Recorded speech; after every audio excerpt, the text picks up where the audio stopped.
今日呢，我想特別提下牛秋魚。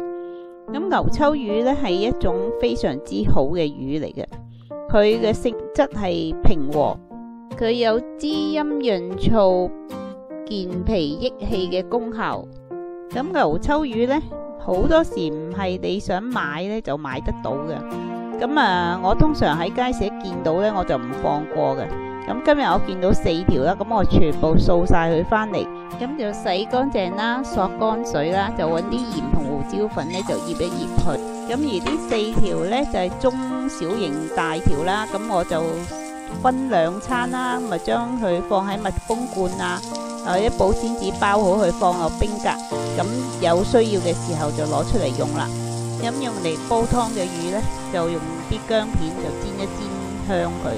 咁之後呢，就攞一個魚袋呢，就將啲魚入起去，因為佢有骨嘅，咁要分開佢啦。咁如果啲袋係新嘅，咁去洗一洗佢啦，跟住再過一過水。咁插一句先。咁煲魚湯呢，加嚿瘦肉呢，就吊起個味呢，就會豐富啲。咁啲骨呢，出咗水之後，咁順便我煲水將個魚袋過一過啦。咁沖翻凍個魚袋啦，如果唔係辣手，咁將啲魚擺入去。咁入好落袋之後呢，就擺埋落個湯煲嗰度煲啦。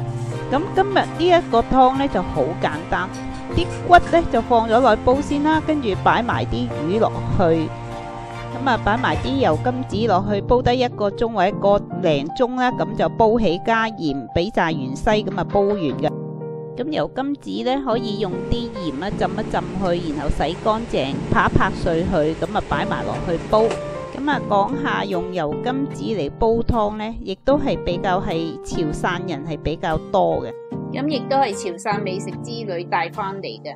咁講下油甘子嘅好處啦，咁佢除咗減肥消滯，對高血壓、高血糖有幫助之外呢，佢生津解毒啦，對咳嗽啊、喉嚨痛都好嘅，咁亦都係補益肝腎啊等等啊。